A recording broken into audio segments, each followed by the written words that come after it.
В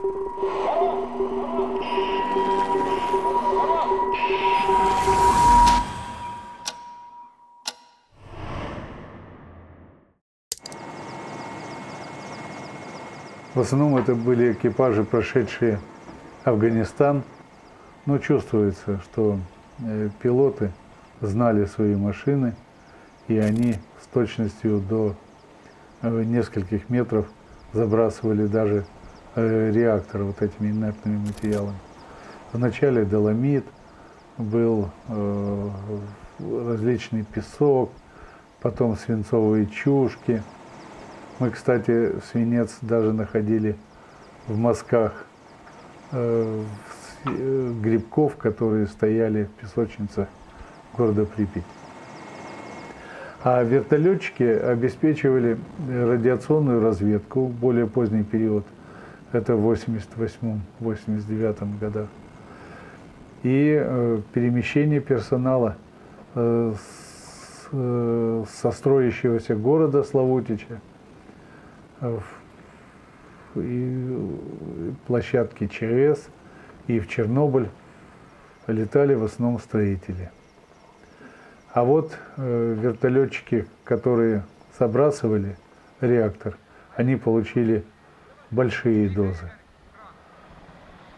И большинство из них в настоящее время, не знаю, живы ли. Но вдобавок ко всему, эти вертолеты, вот 68-й борт заправляет как раз сейчас. Эти вертолеты сбрасывали груженные, они вылетали груженные, сбрасывали на парашютах чушки свинцовые. Эти свинцовые чушки способны были понизить температуру расплавленной массы внутри реактора. И в свое время они, конечно, сыграли свою роль. Они понизили эту температуру. А особенно первое время сбрасывали мешки с песком. Мы эти мешки находили даже на кровле машзала. Эти мешки пробивали кровлю, падали в машзал. Вот. Как раз отлично. Как раз я, значит, с той стороны такой сюда лететь, как раз чтобы реактор был, это перед реактором, то есть, чтобы начали. Хорошо, что? Так вот, вы как раз заходите с этой стороны, а мы... Чтобы реактор захватили, не хотел. Да. Там просто для съемки. Там буквально. По команде скажу. Ну, я как раз постараюсь, там быстро время дал. Значит, 5 минут, да, там это. Нет, от момента включения жидкость 5 минут выливается. Конечно. Большое количество сульфидно-спиртовой борды, а именно она была принята за основу как наиболее дешевый материал, за основу материала, пригодного для пылеподавления. Но на сборках и латекс, и сульфидно-спиртовая борда, на горячих сборках, она вспенивалась, вспучивалась и способна была улететь. И вот наличие ветровой нагрузки, оно всегда способствовало перемещению этой чешуек, вот этой сульфидно-спиртовой или латексной мастики, которая сверху была нанесена вот этими вертолетами. Да. Я впервые вижу эти кадры.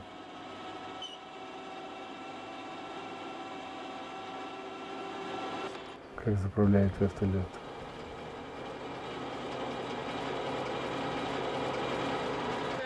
Для съемки это. Ничего, нормальные комбинезончики, по-моему. Немного не подходят. Но это для работы. Скажите, ребята, откуда вы? С Забайкалья. Вы Забайкалье, представьтесь, как вы зовут? Да, Самсон. А вы откуда? Я с Подмосковья. Подмосковье? Да. Когда вы прибыли сюда? С 5 мая работаем, трудимся. Трудно? Ну, нормально. Ну как, что вы делаете? Вот сейчас обрабатываем площадь вблизи реактора. Химикатами сейчас. Какой-нибудь интересный случай вспомните? Работа обыкновенная, слушай, нормально. Ну не боялись, когда ехали сюда? Что бояться? Все по плану, все отработано. Представляете, такое молодое лицо, молодой пилот вот этого вертолета. А сейчас 30 лет, изувечен Чернобылем. Наверняка. Боится? Я не знаю, И этот тоже красавец, мужчина, тоже. Письма получается отсюда? Получил огромную дозу, Что неделя вы?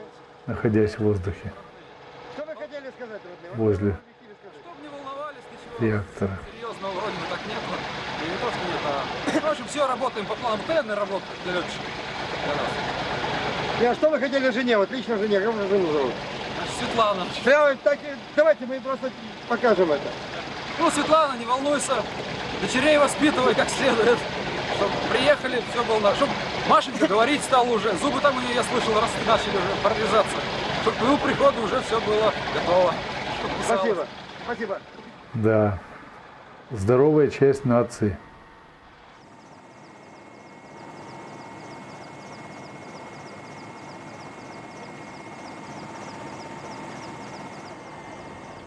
Все вертолеты вот эти камуфляжные, они все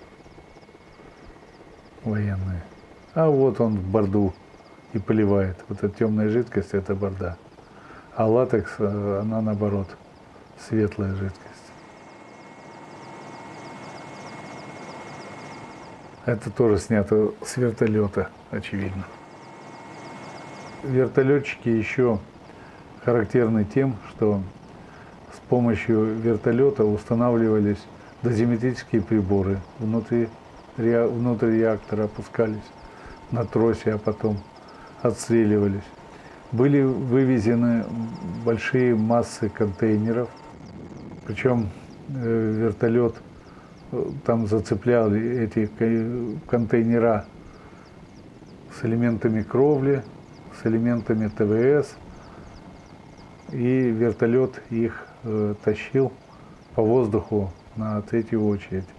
Там в траншеях бетонное хранилище было, и вот в бетонных этих траншеях эти контейнера захоранивались. Я очень часто летал в Славутич, поскольку там мы вели там дезактивационные работы в лесу. И один раз даже падал на вертолете. Но это было в Чернобыле, на той площадке, вот, на которой сейчас памятник капитану Воробьеву и его экипажу. Мы тогда на вертолете летели с площадки, возвращались, и над школой у нас начали, над средней школой, у нас начали отпадать лопасти. И мы приземлились не как на колеса, а на бок упали. Ну, я даже сейчас не могу вспомнить деталей. Настолько было страшно. Страшнее, чем выход на кровлю. Номер 1.